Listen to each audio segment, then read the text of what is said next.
মাধ্যমিক ২০২৪ যে সকল ছাত্রছাত্রী দিতে চলেছ তারা নাটক, প্রবন্ধ এবং সহায়ক পাঠ থেকে যেগুলি ভালোভাবে প্রস্তুতি নেবে সেগুলি সম্পর্কে বেশ কিছু প্রশ্ন আমরা আলোচনা করব।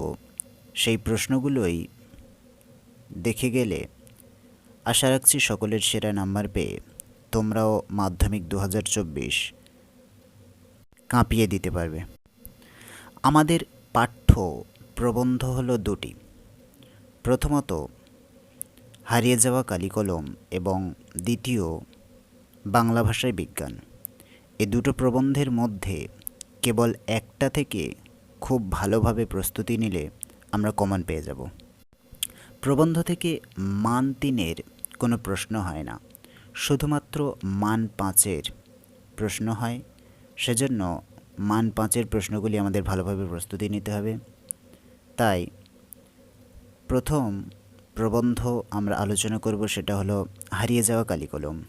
এই প্রবন্ধ থেকে মান ৫-এর মোস্ট ইম্পর্ট্যান্ট প্রশ্নগুলি হলো: প্রথম প্রশ্ন, ফাউন্টেন পেন বাংলায় কী নামে পরিচিত? নামটি কার দেওয়া বলে উল্লেখ করা হয়েছে? ফাউন্টেন পেনের জন্ম ইতিহাস লেখো। পরবর্তী প্রশ্ন, আমরা কালিও তৈরি করতাম নিজেরাই। কারা কিভাবে কালি তৈরি করতেন? পরবর্তী প্রশ্ন, কলমকে বলা হয় তলোয়ারের চেয়ে শক্তিধর। প্রবন্ধ অনুসারে মন্তব্যটির তাৎপর্য বিশ্লেষণ করো। পরবর্তী প্রশ্ন, কালি কলমের প্রতি ভালোবাসা হারিয়ে যাওয়া কালিকলম প্রবন্ধে কিভাবে ফুটে উঠেছে তা আলোচনা করো। অথবা কম্পিউটার তাদের জাদুঘরে পাঠাবে বলে যেন প্রতিজ্ঞা করেছে। তাদের বলতে কাদের কথা বলা হয়েছে? তাদের ঐতিহ্যের প্রতি প্রাবন্ধিক শ্রদ্ধাশীল কেন?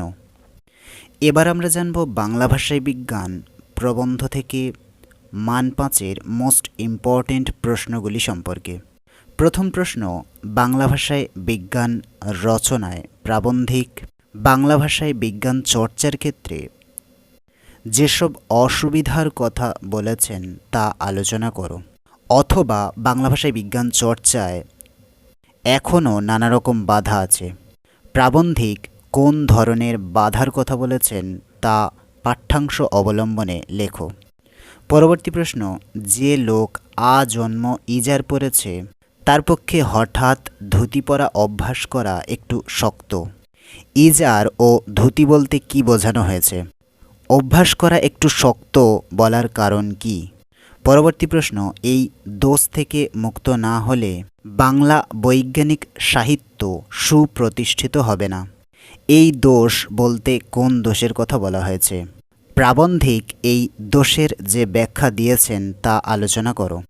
পরবর্তী প্রশ্ন, বাংলা ভাষায় বিজ্ঞান শীর্ষক প্রবন্ধটিতে পরিভাষা রচনা প্রসঙ্গে প্রাবন্ধিক যে বক্তব্য প্রকাশ করেছেন তা আলোচনা করো। এবার আমরা দেখব আমাদের পাঠ্য সিরাজউদ্দৌলা নাটক থেকে মান ৪-এর মাত্র দুটি প্রশ্ন হয়, তার মধ্যে যে কোনো একটার উত্তর করতে হয়। সেজন্য সিরাজউদ্দৌলা নাটকের মোস্ট ইম্পর্ট্যান্ট প্রশ্নগুলি সম্পর্কে এইবার আমরা আলোচনা করব। প্রথম প্রশ্ন, সিরাজউদ্দৌলা নাট্যাংশ অবলম্বনে ঘসেটি বেগমের চরিত্র বর্ণনা করো। অথবা সিরাজউদ্দৌলা নাট্যাংশে ঘসেটি বেগম স্বার্থান্বেষী, প্রতিহিংসাপরায়ণ, যুগোপযোগী এক বাস্তব নারী। এই মন্তব্যের আলোকে ঘসেটি বেগমের চরিত্র বিশ্লেষণ করো। অথবা আমার রাজ্য নাই, তাই আমার কাছে রাজনীতিও নাই, আছে শুধু প্রতিহিংসা।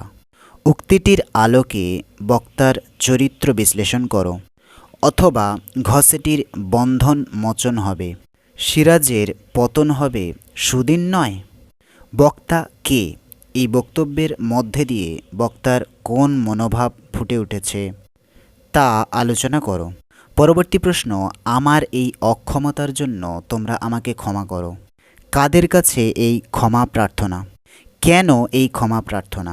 অথবা তোমাদের কাছে আমি লজ্জিত। বক্তা কাদের কাছে কেন লজ্জিত, অথবা তোমরা প্রতিকারের আশায় আমার কাছে উপস্থিত হয়েছ। কারা কোন প্রতিকারের আশায় এসেছিল?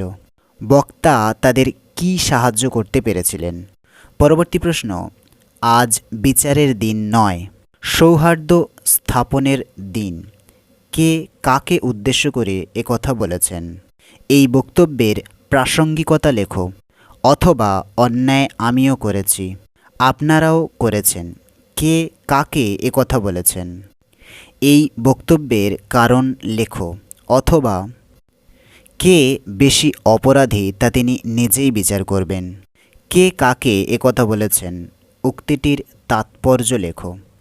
পরবর্তী প্রশ্ন, জাতির সৌভাগ্য সূর্য আজ অস্তাচলগামী। বক্তা কে? এই বক্তব্যের তাৎপর্য ব্যাখ্যা করো, অথবা জাতির সৌভাগ্য সূর্য আজ অস্তাচলগামী। কোন জাতির কথা বলা হয়েছে? জাতির সৌভাগ্য সূর্য অস্তাচলগামী কেন? অথবা বাংলার ভাগ্যাকাশে আজ দুর্যোগের ঘনঘটা।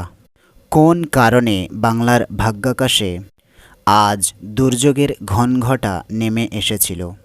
এবার আমরা জানব আমাদের পাঠ্যসূচি সহায়ক পাঠ অর্থাৎ কোনি থেকে মান 5-এর মাত্র 3টি প্রশ্ন থাকে, তার মধ্যে 2টির উত্তর করতে হয় আমাদের। সেজন্য এই কোনি থেকে যে সকল প্রশ্নগুলি মোস্ট ইম্পর্টেন্ট মান 5-এর সেগুলি সম্পর্কে আমরা জানব। তবে তার আগে আমরা জানব যে এই প্রশ্নগুলিকে আমরা 3টি পর্বে ভাগ করেছি। প্রতিটি পর্ব থেকে আশা করা যায় যে একটি করে প্রশ্ন অর্থাৎ 3টি প্রশ্ন 3টি পর্ব থেকে আসার চান্স রয়েছে। সেজন্য আমরা দেখি যে প্রথম পর্বের মোস্ট ইম্পর্টেন্ট প্রশ্নগুলি কি কি। প্রথম প্রশ্ন, আজ বারুনি, গঙ্গায় আজ কাঁচা আমের ছড়াছড়ি। বারুনি কি? কাঁচা আমের ছড়াছড়ি কেন? আম দেখলে কাদের মধ্যে হুড়োহুড়ি পড়ে যায়? বাড়িতে গঙ্গার ঘাটে কাদের বেশি দেখা যায়? পরবর্তী প্রশ্ন, প্রথম দিকে লীলাবতী বিদ্রোহী হয়েছিল। লীলাবতী কে? সে কেন বিদ্রোহী হয়েছিল? পরবর্তী প্রশ্ন, না, ওরা জুপিটারের শত্রু। ওরা কারা? ওরা কেন জুপিটারের শত্রু তা পাঠ্যাংশ অবলম্বনে লেখো। এবার আমরা জানব কোনি থেকে পর্ব 2-এর মোস্ট ইম্পর্টেন্ট প্রশ্নগুলি সম্পর্কে। প্রথম প্রশ্ন, সাঁতার নয়, আমাকে পরীক্ষা দিতে হবে অপমান সহ্য করার। কে কাকে কথাটি বলেছে? কোন প্রসঙ্গে কথাটি বলেছে? কথাটির তাৎপর্য লেখো। পরবর্তী প্রশ্ন, কম্পিটিশনে পড়লে মেয়েটি তো আমার পা ধোয়া জল খাবে। কে কাকে কথাটি বলেছে? কার সম্পর্কে এ কথা? কথাটির তাৎপর্য বিশ্লেষণ করো। পরবর্তী প্রশ্ন, এটা বুকের মধ্যে পুষে রাখুক। কথাটি কে ভেবেছে?